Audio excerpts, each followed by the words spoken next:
Hello.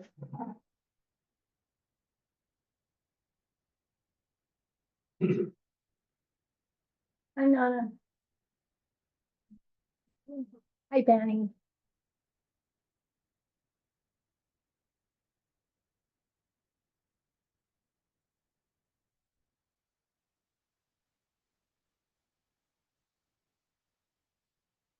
So everybody take a moment to just become grounded in your seat. Be aware of your body sitting here. Breathe into any spots of tension.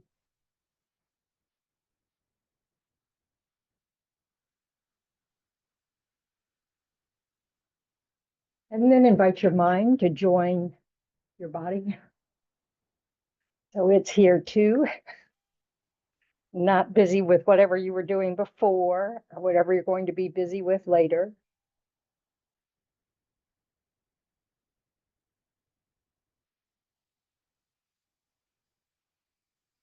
And try to remember the reason that you decided to show up this morning.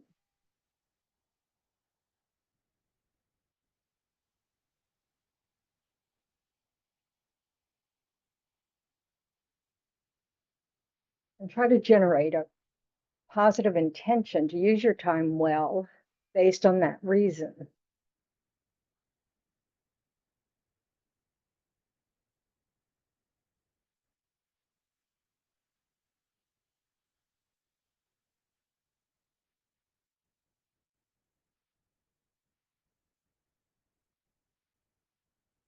And then make the wish that it not just benefits yourself, but that it ripples out to benefit those around you.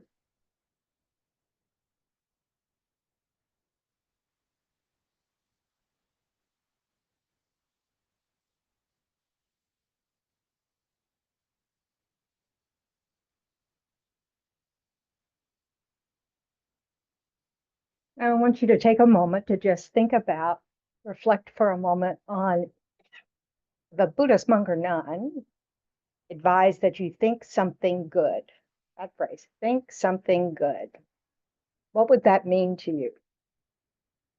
What would you suppose they were asking you to do? So reflect on that for a minute. There'll be a test later.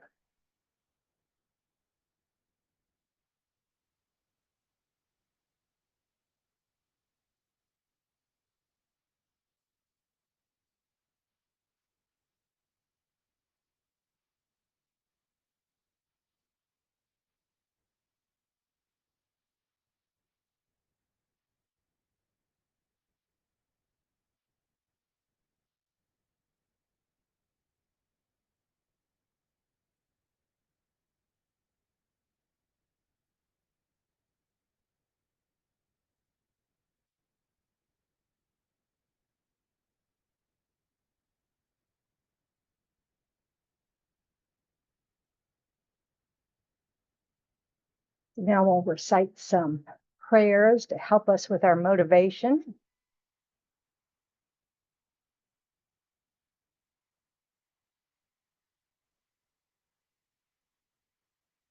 Is that me or you? It's me, isn't it? Mhm. Okay. Just need to know who's in charge of the cursor. Is this on? Is this on? Just The thing in the back is on. okay. Oh, there you go. So now is it Yes, we just heard. okay? Thanks. Okay, so now bring to mind a group of people that you care about. And so as we say these words, it's really helpful to try to, not just think of all sentient beings, which is kind of vague, but that we've got some, people that we know to kind of be the anchor for that thought. And you can also think like tomorrow is Inauguration Day, as well as Martin Luther King holiday. So, although I gather there won't be a lot of people out and about in Washington, D.C. because of the weather, but you can think of some large gathering, that just, and just think about all those people, just so, I mean, it's hard, if it's hard for you to think of like actual people, en masse, the whole universe, we want to use tricks to help us to make it a sincere state of mind, not just nice words to say. Okay, so the first line is about loving others, which is that we wish them to be happy. The second line's about compassion, wishing beings to be free of suffering. The third line's about sympathetic joy, or that ability. It's an antidote to jealousy. It's that really being happy when others are happy, even if you're not happy. I mean, but just being able to have that happiness with others, and then the wish that people are never separated from that happiness. And then finally, in practice, we usually do the last one, which is on equanimity. Like if you're at home doing a meditation on compassion or love or whatever, it's good to start with equanimity, because but for some reason, the prayers are always the reverse. I don't know whether that was a translation error from the very beginning, because Tibetan grammar, Sanskrit grammar, it's nothing like our grammar. So, but the idea is, since we're trying to develop this wish for all sentient beings, that we are not caring about whether we like them or not. Whether we just wish them well because they're another living being that shares the universe with us and who suffers, and we wish for them to not suffer. Hi, Eric. Hi, kids. I'm acknowledging. So, okay. So we'll recite these lines and just try to say them slowly enough to where it has meaning. May all sentient beings have happiness and the causes of happiness. Oh, sorry, I like to play tricks. May all sentient beings be free from suffering and the causes of suffering. May all sentient beings be inseparable from the happiness that is free from suffering. And may all sentient beings abide in equanimity, free from attachment for friends and hatred for enemies.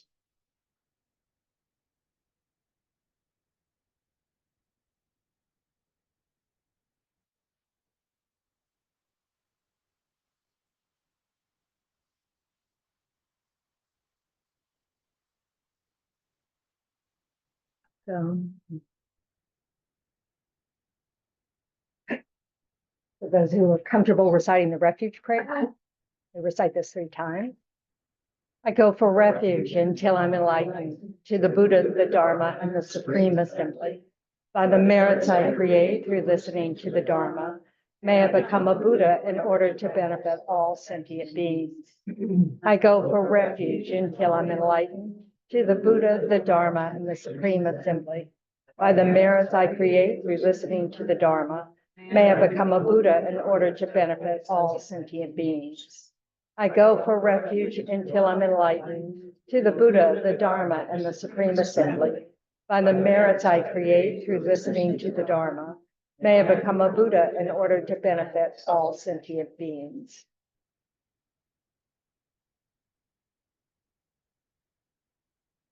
Jack, did you get the things I printed off so I don't forget them when I leave?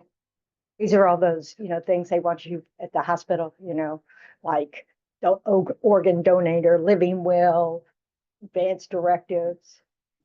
Please tell me they printed. There's no paper. Okay, anyway.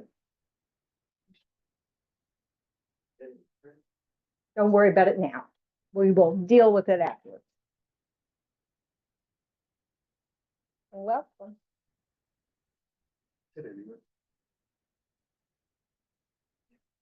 And we can even walk here if you want to come over to this side. You don't have to, you don't have to walk behind people. Yeah. Yeah. Okay.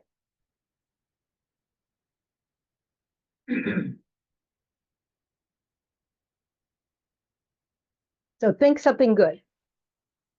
It's a simple phrase, isn't it? It's very helpful sometimes to have simple phrases to help us through the day, correct our motivation, correct the direction our speech is going or our actions are going. Like, what would His Holiness the Dalai Lama do? Or, it's helpful to just have, oh, that's right, I don't want to do any harm. Things like this. Well, think something good's another one that is a good little slogan. But what does it mean?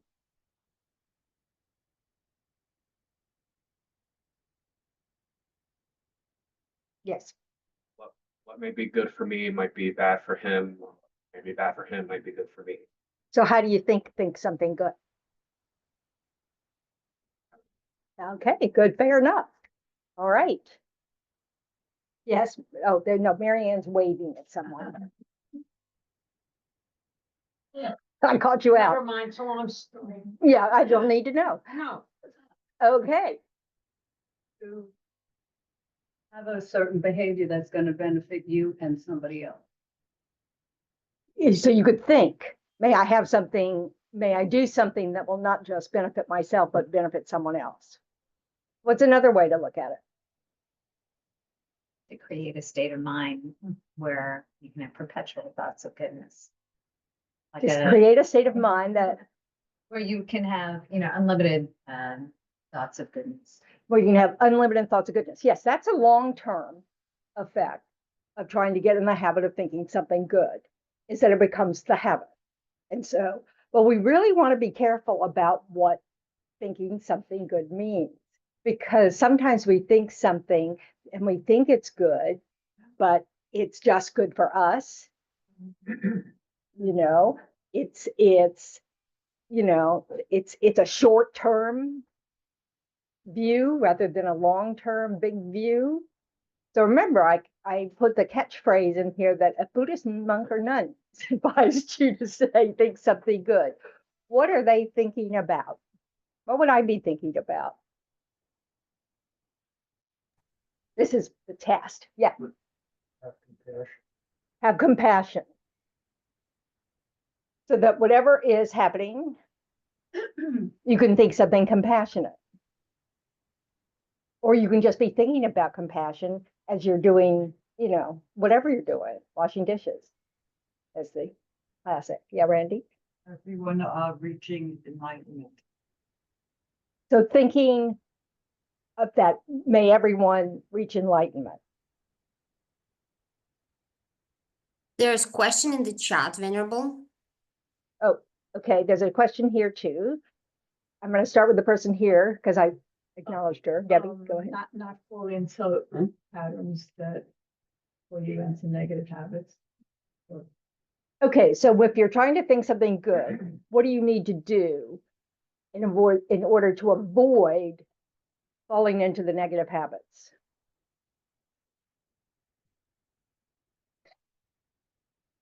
Yes, Esther. Use some antidotes if you're catching anger to switch to patience.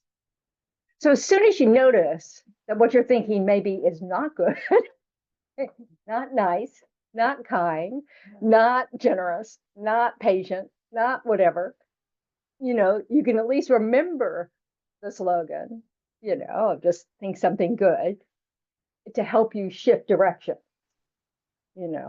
I'll give you Esther asked, can we just wish them well even though we don't like them? Yes. In fact, it's very important to wish people well, whether we like them or not. So if our first thought when we see someone is dread, it's really good to correct your mind and go towards, well, I certainly wish them well. I wish them, not to come to harm. I wish them to be free of suffering. And then, when we've practiced that a while, then you can go the next step. How can I help with that? If you can't wish them well, you can treat them well. Right. Sometimes our actions come first. where we can treat someone well before we think of, wishing them well. So we have to, we just have to know what strategy might work for us. But we need to remember that even if we treat someone well, if in our minds we're thinking something negative about them, or, it's not going to be a very strong action in terms of developing a mind that has unlimited, goodness all the time.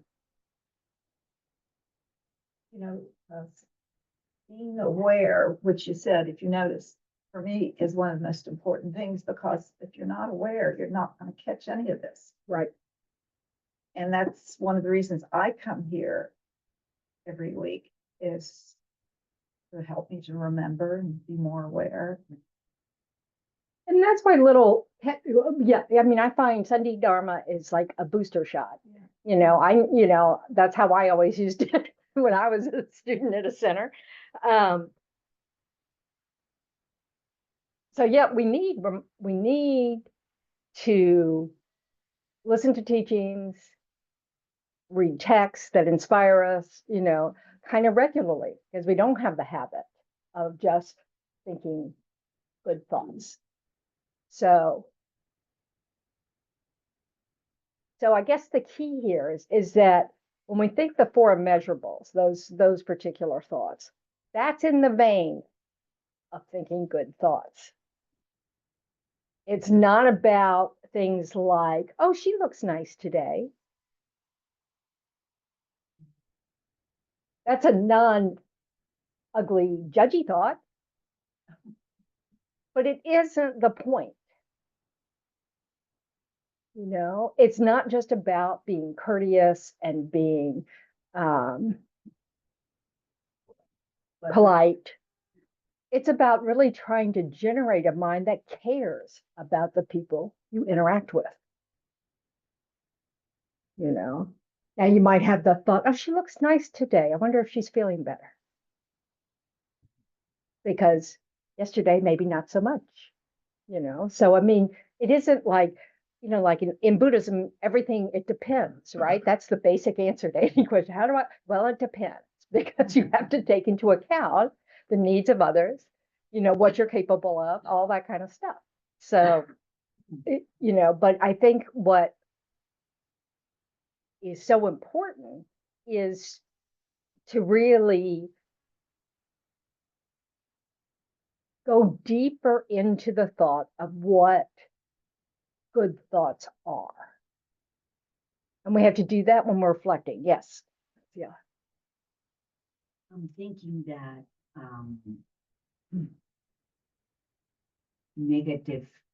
negativity for me is pollutes my mind. Mm-hmm. So it carries this negative weight.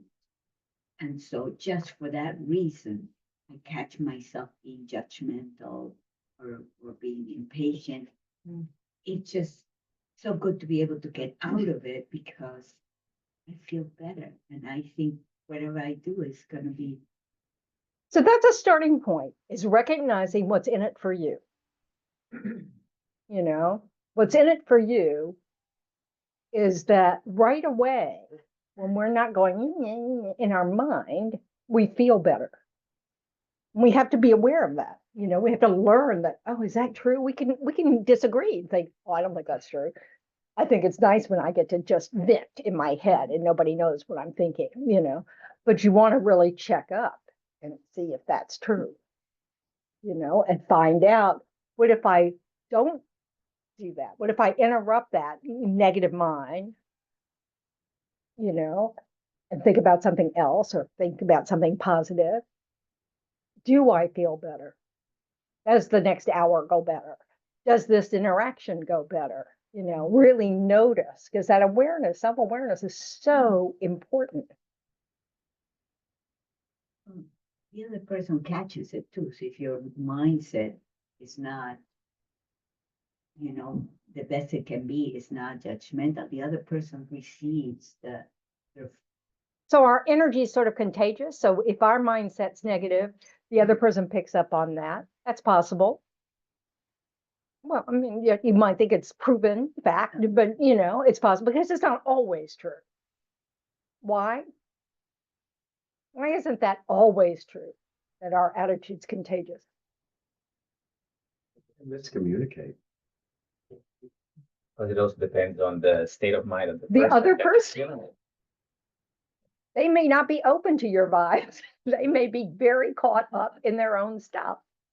Which is why sometimes when we're nice to someone and they kind of seem to ignore us and blah, blah, blah, we're offended, but they're actually just caught with whatever is going on for them.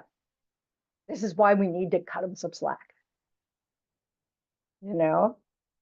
So and the only reason I'm pointing that out is we don't want to create the expectation that if I have a good mind, then those around me will have a good mind, because that's not true. And then yes, please. I just want to say, like, I often identify with like the person who's not really feeling good when everyone else is feeling good. Like I can't really match my energies with those around me, especially my family. Even if they're feeling good. And like, how can I differentiate between like thinking something good and like thinking about something I want? Because thinking about like money and materials, like that feels good. Yeah. And like That's one of our issues. This is one of the trainings we have to do, is start to recognize that external objects do not provide happiness. They cannot provide happiness because they are an external physical object. What is happiness as opposed to an external physical object? Internal state of mind. It's an internal state of mind.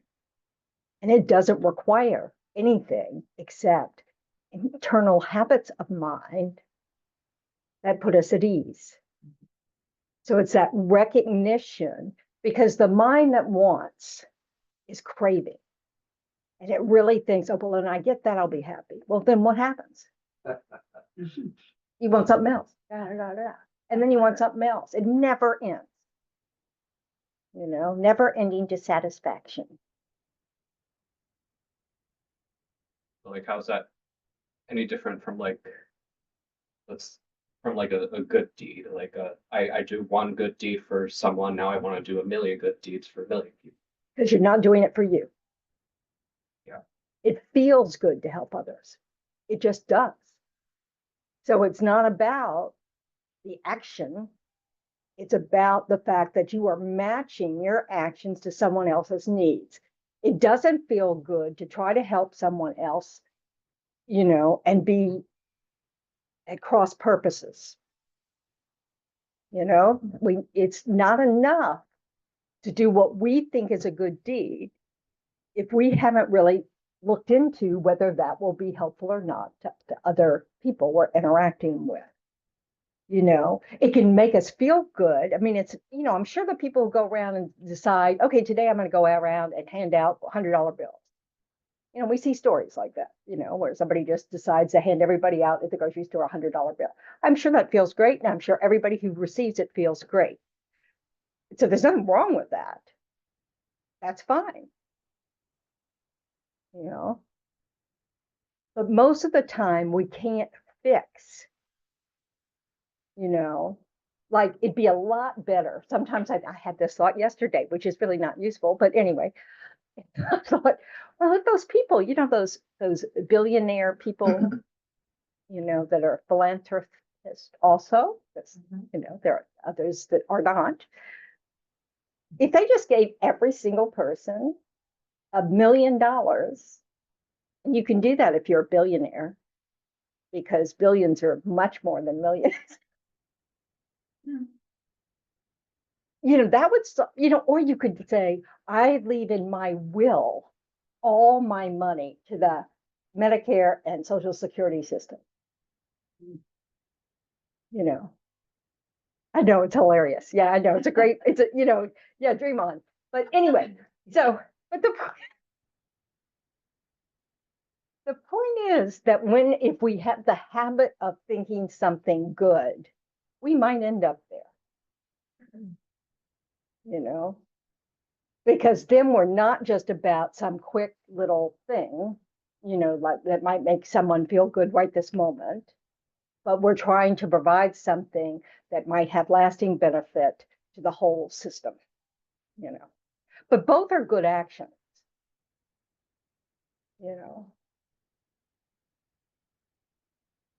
It's just we need to understand that doing something good does not have to entail giving something external, tangible object. What we really need from each other, we need physical help sometimes. We need all those things, but we also need what?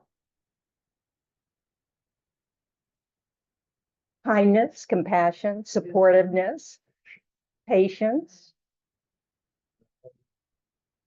What? Morality. Morality. Kind of a loaded word. I'm not sure I would, like we need you not to kill other people and preferably nothing else at all. We do need, Huh? we do need that. Yeah, we do need that. But that's a lot more specific than just morality. Yeah, we want to develop ethics, right? So we have to think about what does ethics mean? So not killing seems to be pretty universal, that nobody wants to be killed. That's the Buddhist theory, We don't want to kill because we don't want to be killed ourselves. Well, that's where we started with what's in it for me. It's true. If we don't want to be killed, if we are having, if you're born in a war zone and you discover Buddhism, you might learn that, okay, I want to try not to kill anybody because I don't want to be born here again. But we want to really make it about others because that's where happiness is, according to the Buddha. You don't have to agree. That's fine. But that's what the teachings say. So it's not about what's in it for you, although there is something in it for you. Quite a lot. Quite a lot. In fact, it's the only way to end our suffering.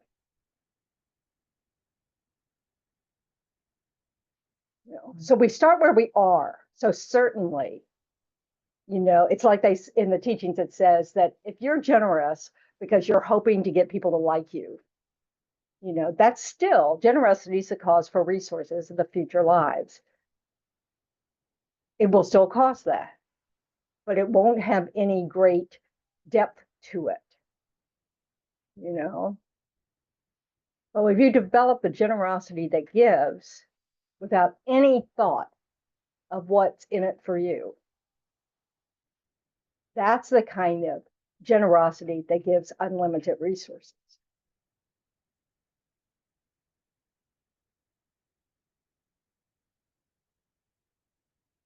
Because you'll always have something to give, no matter what the people you're giving to need.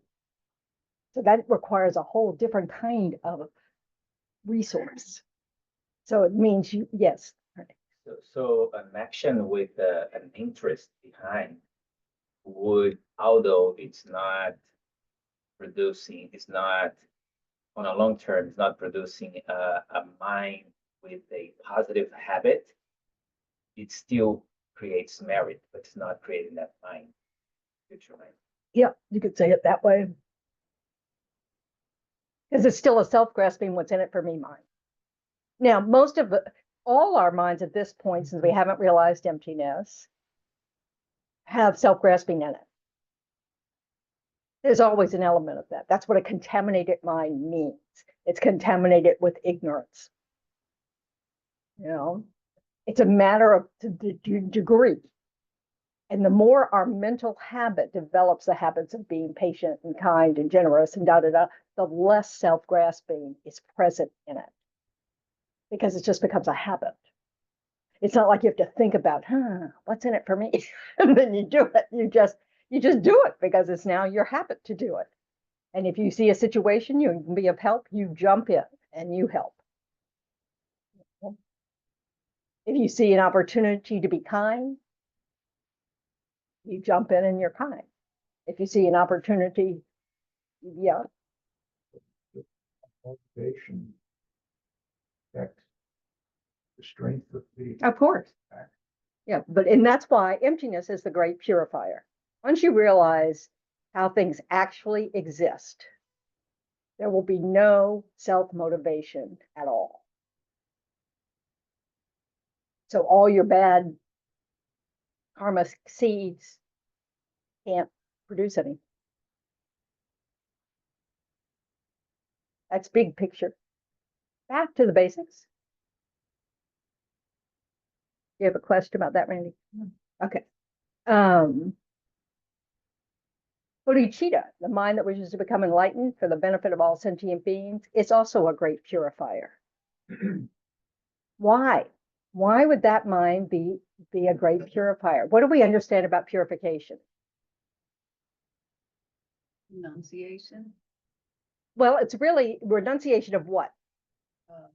cravings of this worldly cravings. Okay, so that's not particularly related, but you are renouncing the action you've done. You're trying, purification's about trying to, first you recognize, oh, that wasn't a positive action. That wasn't a good action.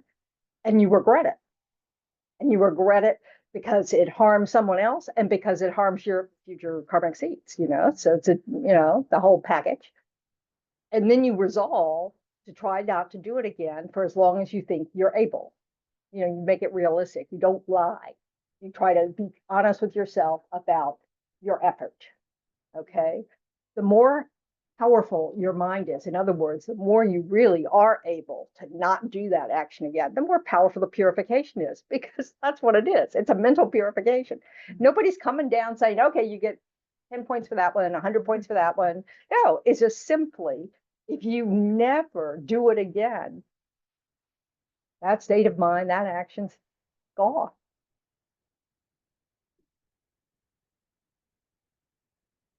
That's all purification means, is you develop a new way of being that isn't a condition for those actions to arise. There's no one judging it. It is that, you're trying to change your mind. So the power is in how strong is your resolve. Some like purifying activities. Yes. do. It's not the topic today, but yes, there are many. But the main thing is that at the end of the day, if we've done something we're not wild about, or we think harm somebody, we want to regret it. And then we want to try to remedy that. It might be an apology. It might just be, saying the four immeasurables for all sentient beings until you feel it, instead of just saying the words. And you include yourself, of course, in all sentient beings. Don't ever leave yourself out, And then you resolve, try not to do it again for as long as you're able. The impatience are about, in the seconds category. But other things, it's much easier for me to cut. Yeah. So, if somebody yells at me and I act immediately and I yell back, and then like a minute later I say, oh gosh, I'm sorry, I don't want to yell like that, Yeah. And I say I'm sorry right away. Does that purify it? Well, it's certainly, the sooner we regret it. They say Lama Atisha would, as soon as he did something he regretted, would get down, do prostration, Savajra or something, just right then. So yes, there's power in, because that means the time it took you to do the action, the time it took you to kind of go, that's not a good action, is very short. And that's what we're going for until we finally can proceed it. Yeah, that's right. Or before, it just didn't come up. But we have to start with where we are. So it's a process of really taking it in that I want to change my mind. You know, because changing my mind will change my actions of body, speech, and mind. Now, often we have to start with, well, at least I'm going to keep my mouth shut since I don't seem to have much control over my mind. So at least that I don't say words that are harmful to others. I mean, these are good places to start. You know, if you have a habit of slamming doors or rolling your eyes or stomping out of a room, you know, you might start with just not doing that. You know, if you have a habit of dumping your, you know, whatever, dislikes, troubles, complaints on, you know, everybody you meet, you know, you might want to go, that's probably not helpful to these other people. Maybe I'll keep that to myself. Doesn't mean you just suppress or that you don't have a good friend to help problem solve and talk about these things. It just means you don't go around making everybody experience your life down to the emotional detail. Because that might not be kind. It might be expecting too much out of them. It might be saying too much. I am the center of the universe. Please bow down to me. Yeah. Yeah. So if I resolve to never do that action again, It's rare that we say never. and I follow through, Mhm. then all the bad karma that I have built up throughout my lifetimes are gone. No, from from that action, whatever that action is. Okay. You know, you're not going to do it again. If you Right. succeed, you know, Yeah. da da da da da. It isn't until you realize emptiness that all of our karma gets purified, because then that has no foundation for it to create the, you know, to ripen. Because this is all mental. That's one of the hardest things to really get, is that what has to change is our mind. And from that, all our actions of body, speech, and mind will change. But it's a mental process. It's a mental effort. And we can't control what happens out here. We can't control what other people say to us, how they respond to us, what they do, da da da da da. It's not about them. It's about changing our mind to respond, just a second, respond in helpful, compassionate, loving ways. You know, instead of always like, well, that wasn't fair, you know, or I didn't get what I wanted, or whatever. It's not about that. We'll get what we want, which is not suffering and having happiness, if we clean up our mind. Yes, her. So, so like what I mentioned before, like, so if you do a good act with Mhm. with interest, you're creating the state of mind, but you're not. I mean, you're creating the merit, but not the state of mind. Well, you're But saying this the case- action. But this case is the other way around. Like you are creating the good habit, although you're not creating the merit, because now you already did committed a mistake. I don't know if I'm explaining myself. So you did something bad to someone, and then you regret it. Right. It's too late. You don't have a merit of doing something good for someone. You already did the bad thing for someone. So Yeah, already you get the have merit of the having, karma for that, you get the merit for having tried to purify it and to do, and that you regret it. and you're creating a good state of mind because you're thinking Well, no, about well, we'll not doing see. that again in the future. We'll see if you create a good state of mind. These are all individual actions. They're little mental events. You know, we can't think, you do get merit for doing positive actions, which includes purification practice, which includes saying, making apologies, which includes all those kinds of things. Okay. And yes, hopefully it plants the seed for continuing to create this kind of habit. But we have to, but it's not a one-off. It's, you know, it's a process.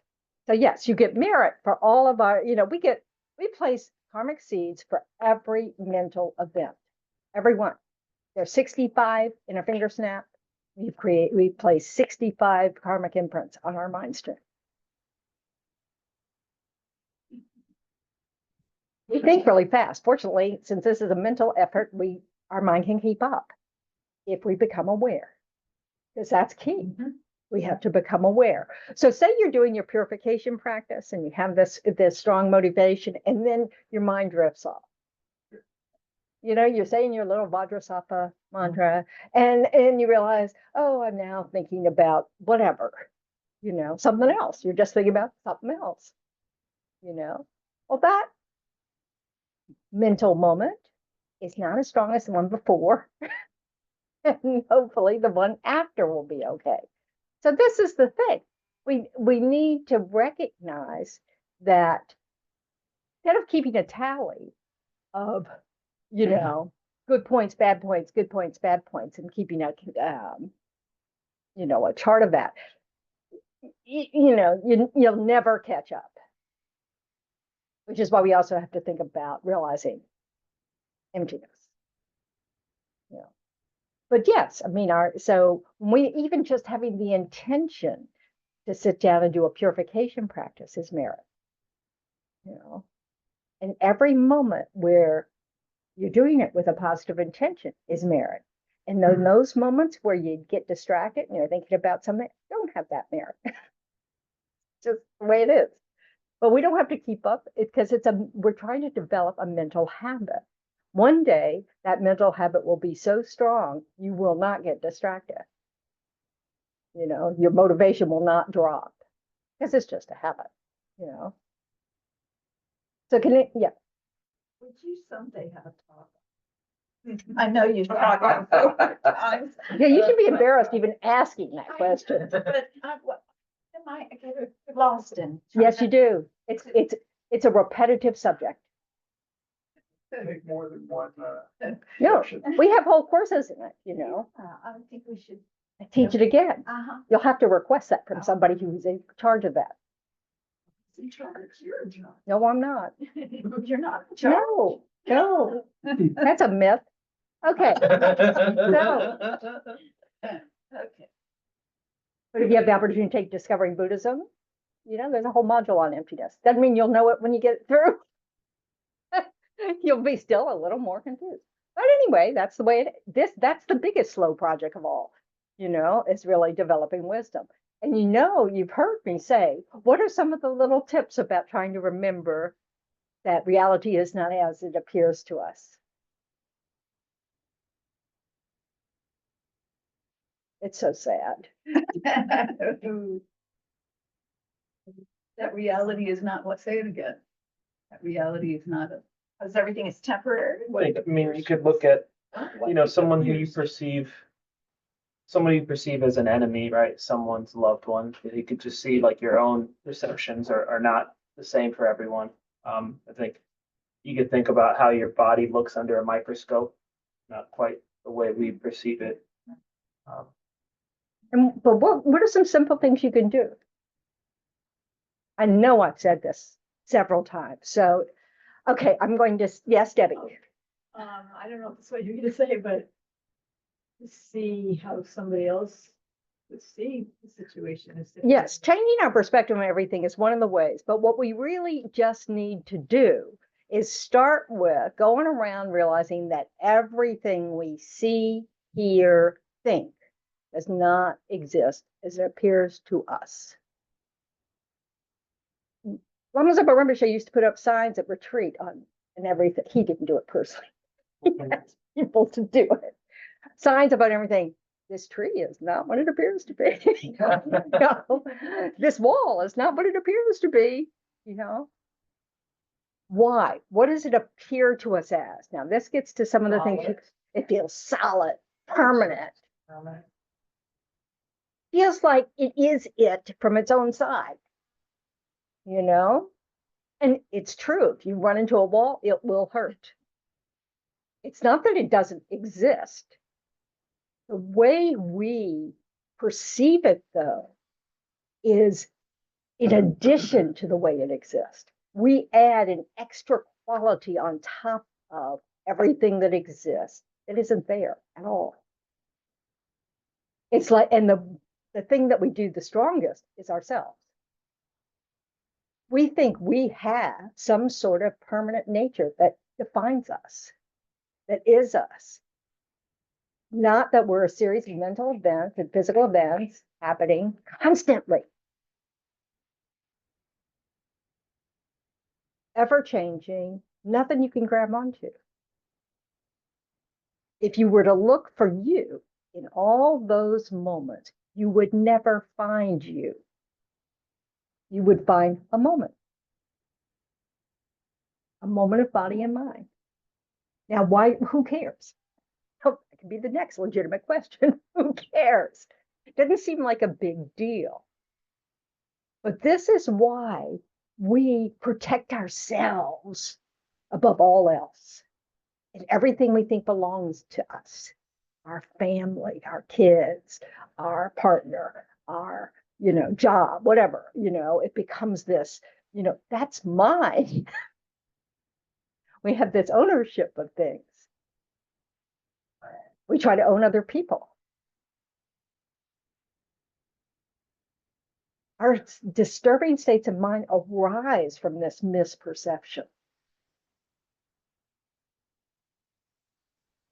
which is why practice like equanimity, practices like, looking at different perspectives, things from a different, is so helpful, because it's reminding us that things aren't like they appear to us, because we think they are exactly like they appear to us. But what? We live in this physical world. Yeah, and we're making a mistake how we interpret it. The car coming at me. We mistake how that car exists. Sure, if it hits you, it's going to kill you, maybe. But the important part isn't that things exist. That we don't want to. That's not a problem. Yes, things exist. The problem is we think it's important. Like, you think that car coming at you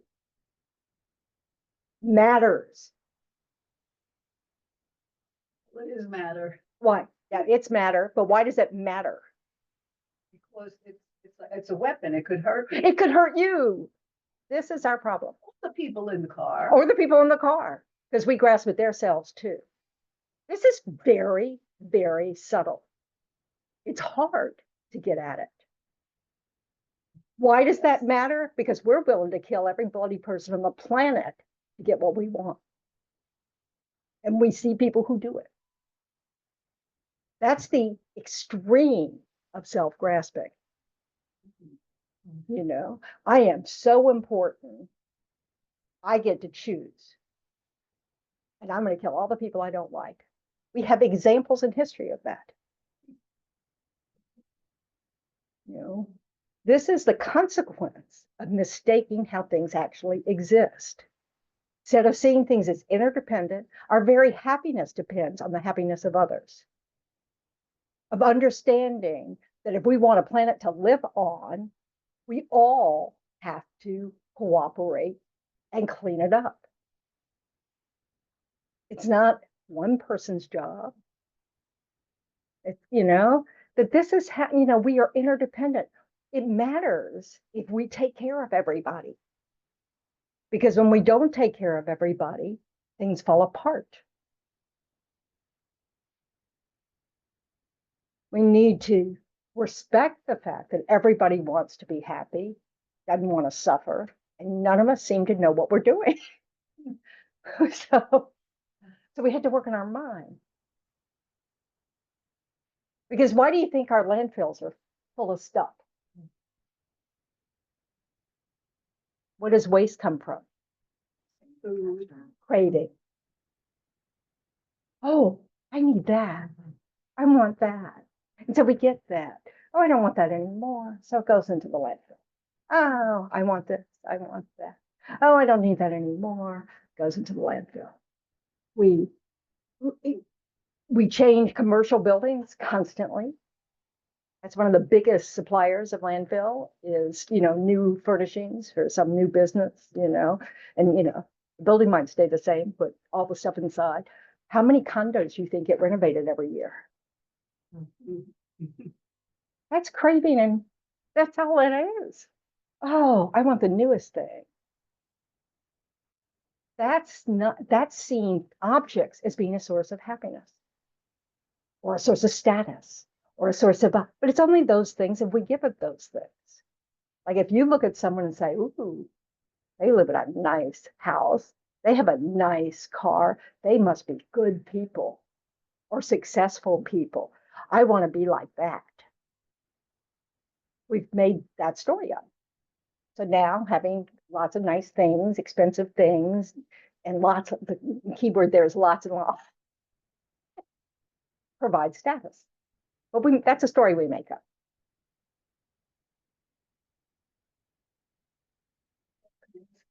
I don't know.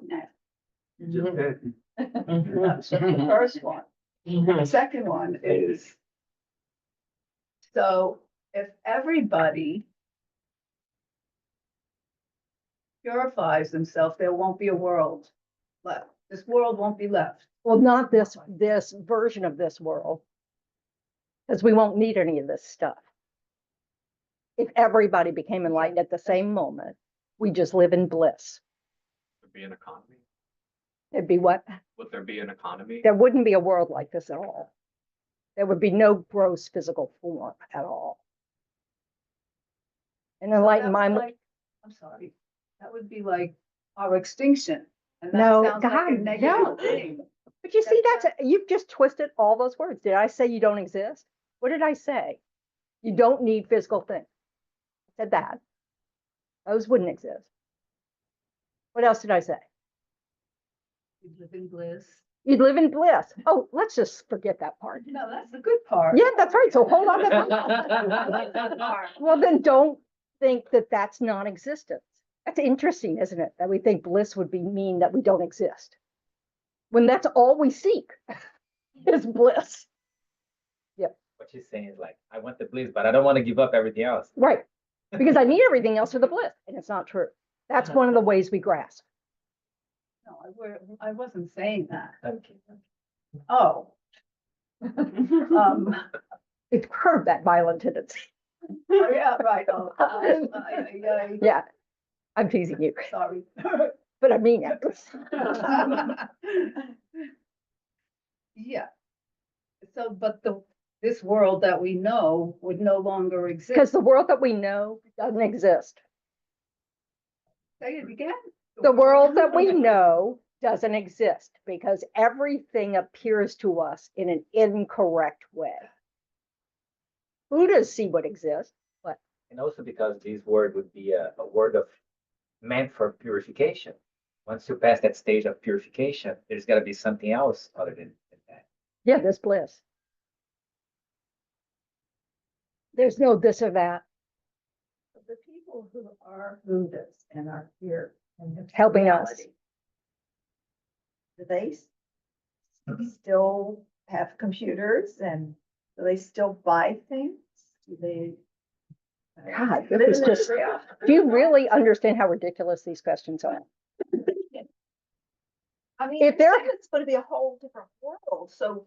isn't it If more everyone's different? enlightened, if Oh, every, everyone. you don't Okay, forget your I forgot question. that.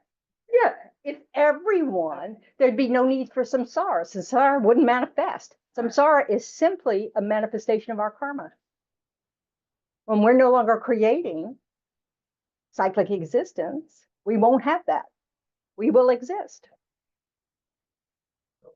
So everyone is white. We're stuck with samsara being here. Venerable?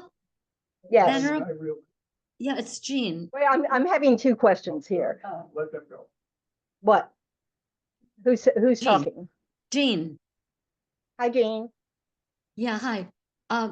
So actually, that would be what we refer to in our historical language as utopia. It feels like that certainly would be the So, and is there something wrong with that? No, it just we in our own lives could perhaps enact ultimate giving up of craving, but we are a single, and maybe there are legions like us. But I know in my lifetime, and you may say that I'm a pessimist, but this entire planet It coming can't happen in samsara. Don't forget that part. Samsara is the nature of suffering. It is not a place. It is the nature of suffering. It is the result of negative actions created from that arise due to our ignorance of how things actually exist. So as long as samsara exists, as long as we're samsaric beings, we will have suffering. Our bodies will die. Not only will they die, if we're lucky, they get old. They get sick. They end. You know, that is what cyclic existence is. It's uncontrollable birth and death. It's not a place. Everything that we experience is reflecting it's the effects of what we've created by our past action.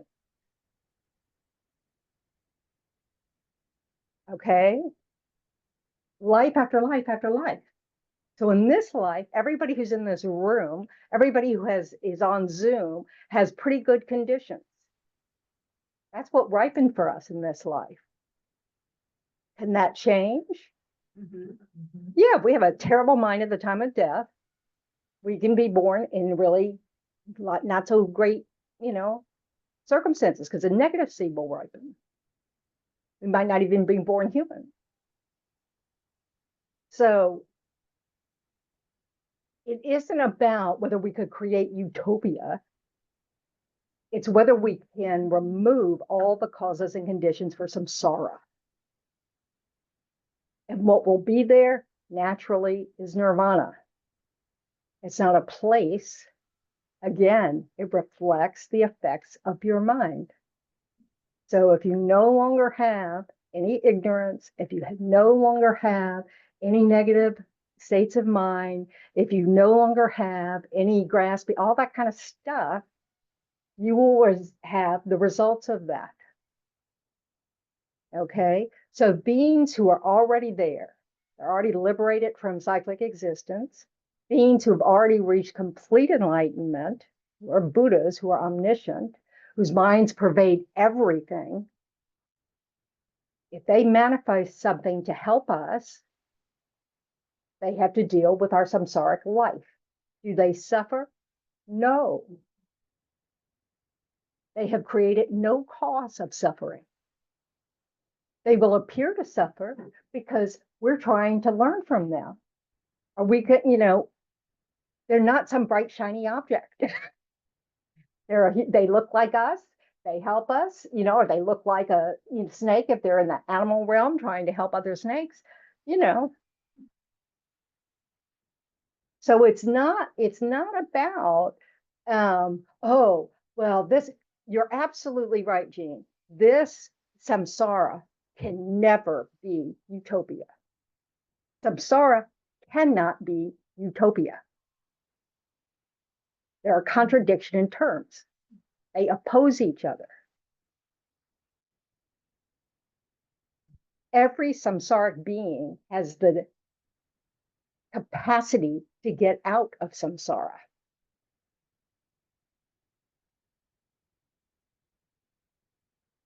That's our Buddha nature, our Buddha potential. We have the basis for all good qualities, which is our mind.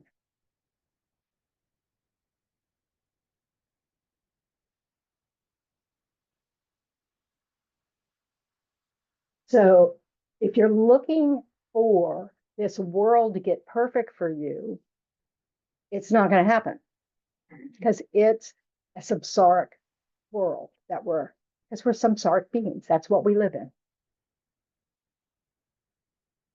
Does that make any sense? You don't have to believe it, but do you understand what the teachings are saying? Bring your questions whenever, so it's very, this idea that we are responding to things through a lens of ignorance, which means all that means is we don't see it as it actually is, and it's obscuring us from being able to see how it actually is. Our self-grasping makes it difficult for us to even contemplate not self-grasping. I mean, like when you try to think about what it would be like to have a mind that's not at all attached to the self.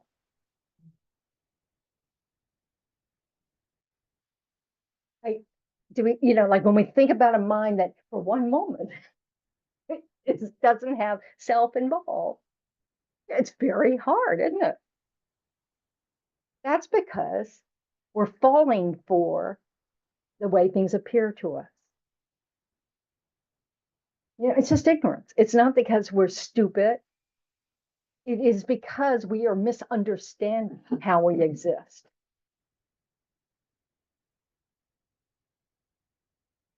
So we have to do two types of things. We have to try to develop our mental habits, create merit. Why? That will help us remove the obstacles to wisdom, to realizing how things are. Because negative states of mind obscure our wisdom. As we all know, when anger is present, wisdom's not there. When jealousy is present, wisdom is not there. When greed is present, wisdom is not there. But this is the challenge. So we needed to be working on the two wings. We need to be working on developing the state of mind that isn't creating more causes for suffering, but is creating the causes for happiness and helping others and benefiting, so that our mind becomes that habit. That creates the kind of merit we need to be able to see things as they actually are, not as they appear to us.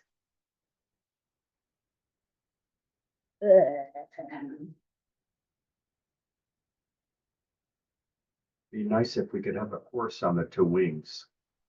We've been having one for 9 years. He says that because that's the theme of our teachings with Venerable Rabina, absolutely. And so, how sometimes you show up to, I mean, maybe you don't. Sometimes you show up to a teaching and you kind of think, God, I've heard this so many times before, and what's new? We want to be entertained with something new. So, all you have to do is look at your mind. If you've changed your mind, then we don't have to talk about the same stuff.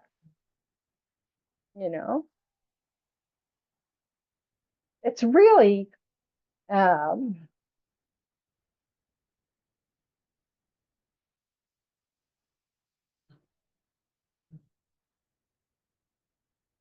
study really helps if you're very interested in how the teachings work. What's the whole picture, the big picture? What is all this emptiness stuff? What does it mean about samsara? What does it mean about bodhicitta and all these different jargon words and the blah, blah, blah, blah, blah. It really helps to study a text like, the great treatise on the great, somebody read the title of that book behind you. Yeah. That doesn't help. No. Does anybody know what Lamrim means? Graduating steps on the path to life. Thank you. So we need to study that to really see it from beginning to end. So you can take Discovering Buddhism. If it's not offered at the center, you can take it online. If you want a text, it's very hard to study this stuff without a teacher, because they're also, it'd be like most of these texts were written for monastics who are, totally in some sort of teaching kind of situation, and they have many teachers around them to ask. So there's a lot of assumptions going on in the text that, you've heard this a million times, so surely you know that. So you gotta have to ask questions. So books like The Great Treatise on the Stages of the Path to Enlightenment, Liberation in Our Hands, Liberation in the Palm of Our Hand, Presenting the Path, Tibetan Buddhism from the Ground Up. There are all these books that can help you go through each stage. And that's what Discovering Buddhism does. I taught it here for 6 years, I guess, or 5 years. And you go through each of the major sections, like karma and death and rebirth, and presenting the whole path, and refuge, and the teacher, and bodhicitta, emptiness, tantra, all of that. So it's really helpful, but you have to be interested because you have to study it so that you can remember from this section to that section, you know, some of the pieces. You know, and you never understand it all the first time you hear it, you know, unless you created the cause for that. And that takes a lot of merit. You know, so feel like now I've scolded you guys. If that was not my intention, it's just that it really is. Yeah. There's a question of the Please. chat from. Could we have a list of these? Could we have a list of some of these books in writing, please? Go on fpmt.org, look up the spiritual programs. They'll have Discovering Buddhism, all its subjects laid out. They'll have the basic program, all its subjects laid out. You'll have, it has it online. There's FPMT online where you can take these courses online. You can request the teachers here to teach these courses, you know. So thank you for putting it up, fpmt.org. The books, really, I have limited time to teach. You can look them up. Look up Lam Rim, Buddhism, Lam Rim, Gelug tradition, Gelug. Anybody typing this in for them? So, Gelug tradition is a teaching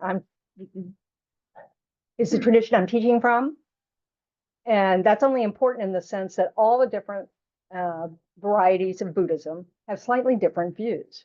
Doesn't make any difference when you're talking about the compassion wing, about creating merit, all that stuff. They all pretty much teach the same thing. When you're talking about emptiness, they teach slightly different views. So you can get confused if you read different types of text on that subject. You can misunderstand because they don't go together. You know, any of them, the Buddha taught them all. It's not that they're wrong. It's that you need a pack of steps that fit together. So the steps taught by Lama Tsongkhapa fit with that version of emptiness, that understanding of that view. The Zen, they have a different explanation of the final view. So people who have an affinity for Zen, you know, they need to follow that whole thing. That makes sense. Theravada, same thing. Just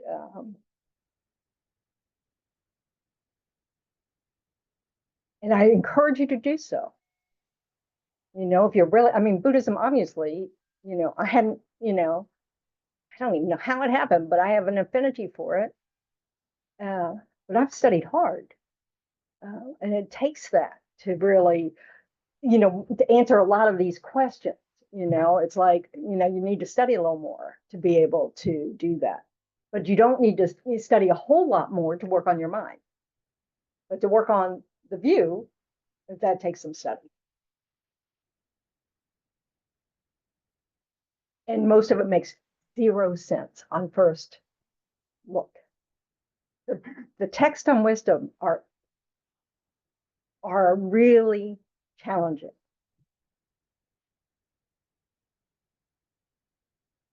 They're fun, but they are challenging. But that's partly because they're taught from the point of view, you know, of monastics, you know, and in the debate system. So they're all in this form of debates, you know, about somebody's wrong idea, and they try to get you to the right idea, and It makes for very difficult reading. I'm sure it's not true if you're out on the debate courtyard, but we're not. So anyway, but we also have books that Lama Zopa Rinpoche, you know, little books on how, there are tons of them. Look at the lamayeshi.com for all the little books by Lama Zopa Rinpoche and Lama Yeshe, because there's one on emptiness. I mean, there's probably more than one on emptiness, because Basically, Lama Zopa Rinpoche taught on 2 subjects, bodhicitta and emptiness.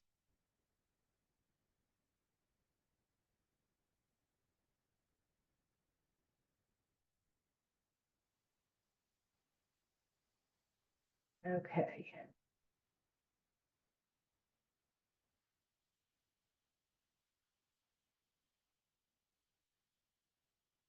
And I wouldn't worry too much about what would it look like if everybody is enlightened.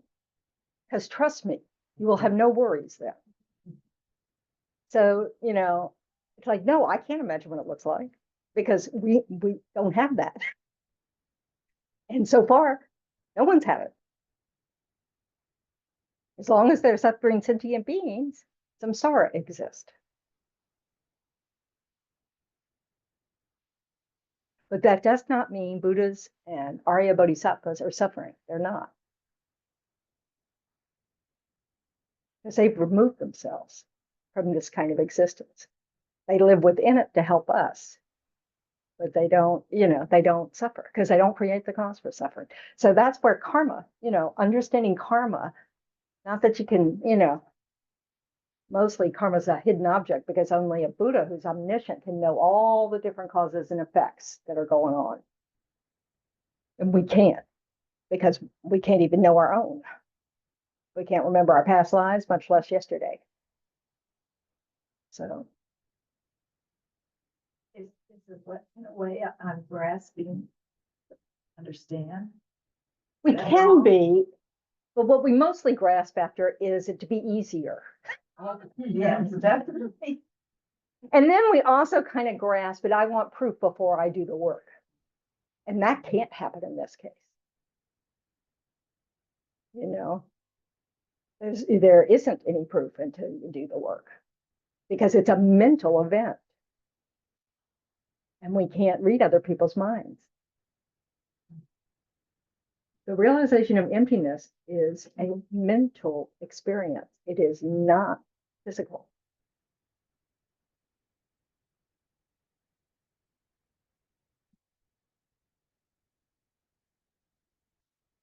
Yeah. I always thought that if you became enlightened, that you could read other people's minds and there would be no need for talking. Except that sentient beings can't reach each other's minds. So yeah, because they don't have a mouth. When Buddhists become enlightened, 4 bodies arise simultaneously. There's the truth body of the Buddha, there's the nature body of the Buddha, there's the enjoyment body of the Buddha, and there's the form body of a Buddha. Okay. So one of those is, I get them confused, so I'm not going to even try it, but the nature truth body, the Dharmakaya, is the mind and the emptiness of the mind of a Buddha. Okay. That is not constrained by physical form at all. It pervades everything. The mind of a Buddha pervades everything. The Dharmakaya is everywhere. And it's not just one Buddha, it's every Buddha. They're all present all the time, everywhere. That's why they're omniscient.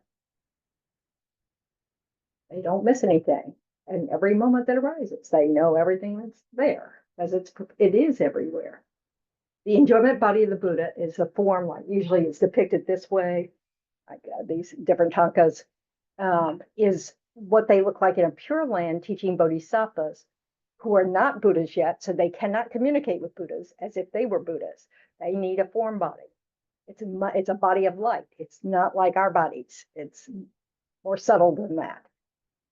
Okay? And they hang out in Pure Lands and get teachings. And we want to pray to go to one of those because everything is Dharma. Then the Nirmanakaya, which is a form body of the Buddha that we can see. Shakyamuni Buddha is an example of a super Nirmanakaya, which means he's a Buddha who took a form so that he could help ordinary sentient beings. And the only way to do that is to be in a gross physical form that we can see, because we can't see Buddhas in their Dharmakaya. So, or their enjoyment body, the Sambhogakaya. So, do they get sick and die? Yes, I do, of course, because did the Buddha, did Shakyamuni, is he still here? Well, I thought, that's my first mistake, but I thought they were all here around us. They're always here, but is the body of Shakyamuni Buddha here? Not the body. No, because it's an ordinary body, so it died. Yeah. Did the Buddha suffer? No. No. You know? But we think, oh, but his body died, surely he suffered. That's because we think things exist the way they appear to.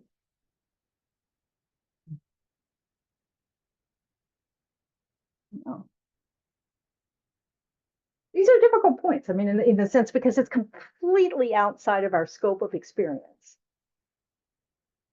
You know, so it's helpful to try to get outside that scope of experience and imagine. You know, I'm a big fan of science fiction because it helped me all my life get out of, you know, how things appear to me, to see that, oh, other possibility. Artists are very good at this. You know? So I'm very concrete. I need help. So. And I just love reading about physics because it's a good example of how, you know, like my little baby mind about time and space doesn't bear any relationship to a physicist's mind about time and space. You know, I don't get it. I can't think that way, you know? So, because I'm limited by my grasping at a self, my grasping at appearances. And even when I read things about like how as the further you get away from the planet, time is different. Okay, I believe you, but I still can't imagine what that, because I think time's more than a concept, but it's just a concept. So it's going to depend on definition and all sorts of reasons. So anyway. So Venerable Rabina is coming next weekend. I encourage everybody to come. It's from 11 to 4, I think, on Saturday, and the usual time on Sunday. Thursday night, no class. No class Thursday night. I'll be recovering When is your surgery? Wednesday. In the morning? No. Afternoon. I'm probably gonna last one. I'm trying not to think that's bad karma. No, there's plenty of coffee. Yes. So feel free to pray for me on Wednesday afternoon. If nothing else, for my peace of mind, because I'm getting more neurotic the closer I get to it. So, Tendron, can I yeah. ask something? We Sure. will certainly pray for you first off. How long are you going to take a break for yourself from the center? A week. Only a week? Yes. God bless you. So we will be a week from Thursday, you know. So nothing this Thursday. Ooh, it's getting close. But a week from Thursday. So you'll Yeah, be you know, back a week after Venerable Rabina is Right. going to be here. Yes. Okay. It's my job. We're very demanding. Oh, yeah. So, but I mean, you know, it's my job, of course. I'm going to be back as soon as I can. So We're demanding. whatever. You're not demanding at all. So just, but, and you know, but check out the calendar, look at your emails in case something happens. You know, I could die. In fact, I'm trying to print out my will because I need to go get it notarized, you know. So yeah, I need 2 witnesses.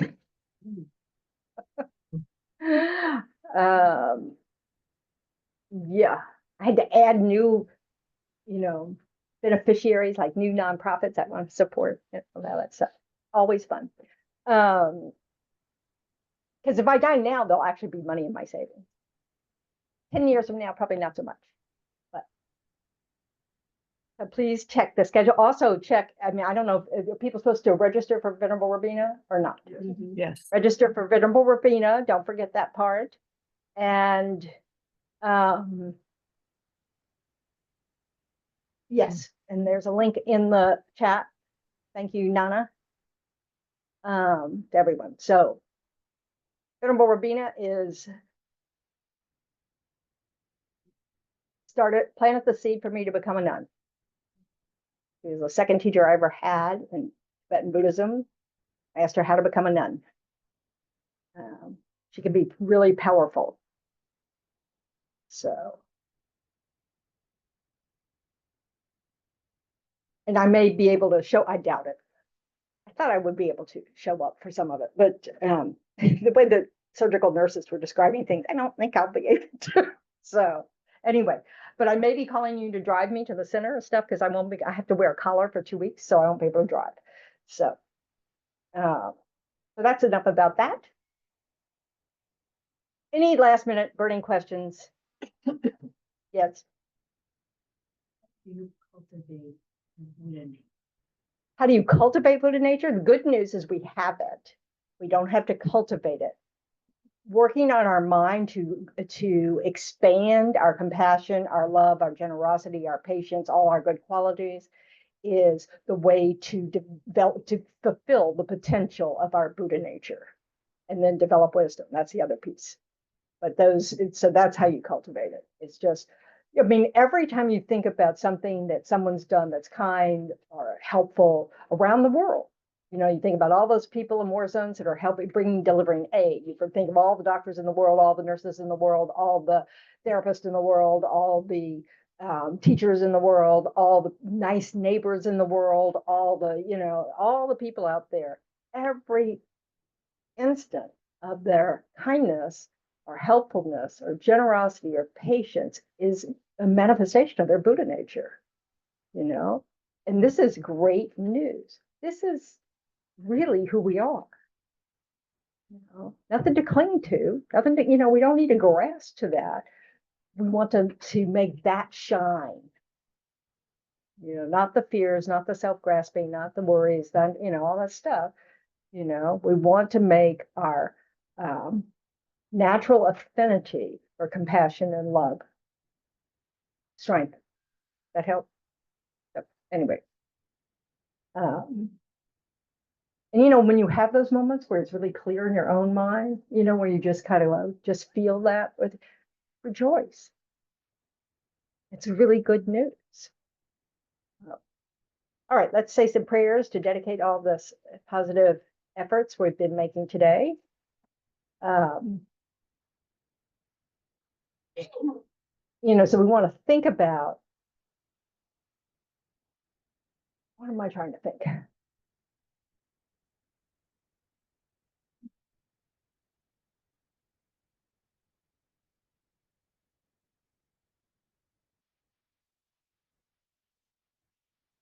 So when we're dedicating our merits, which just means that we place positive potentials on our mind stream that will ripen as positive things in the future. So we don't have to just think about our own. We can think about everybody who's here today, everybody out in the world who's doing something during this time, everybody in the past, everybody in the future, that all these actions. And we're trying to dedicate them to not exhaust until everybody becomes enlightened, and then we'll find out what that's like. So that'll be nice. Whoever put that on the screen, thank you. So this is in Shachideva's method, which is His Holiness's suggestion. I'm falling apart. So take a moment to bring to mind the people you care about, the people that and all those people we talked about at the beginning, all the people here.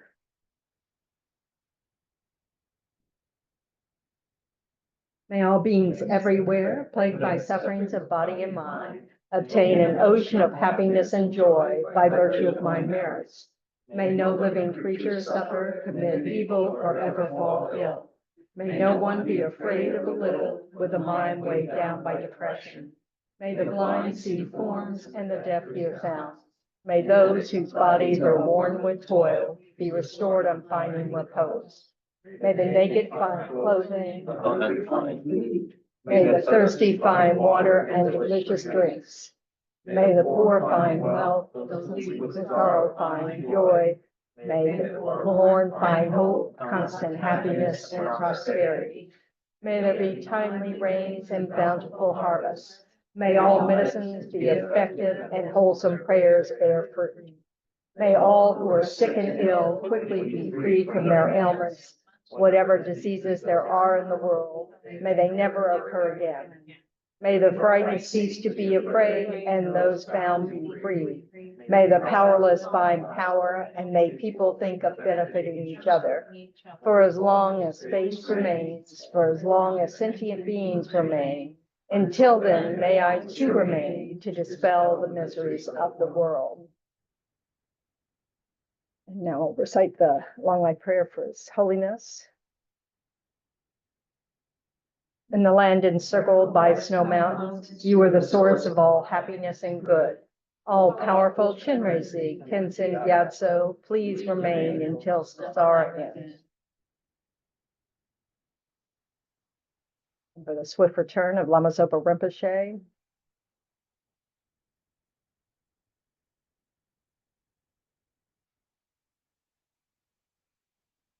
Peerless teacher and assembly of the children of the victorious ones, Shravakas and Pratyeka Buddhas, victorious Lotham, father and son, along with the lineage masters, all the objects of refuge of infinite lands, please bestow the virtue and goodness of accomplishing this prayer here now, holding and spreading the Muni's precious and complete teachings through explanation and practice. You wore the armor of patience that is never discouraged. Incomparable Venerable Guru, to you I make request. While striving single-pointedly for the sake of the victorious one's teaching, the sole gateway through which all benefit and happiness emerge, and for mother living beings, recently departed to peace, what a great loss. Nevertheless, through the undeceiving truth of the blessings of the ocean of the three jewels, and the great waves of bodhicitta of the children of the victorious ones, may the smile of a reincarnation swiftly beam and glory for fortunate disciples.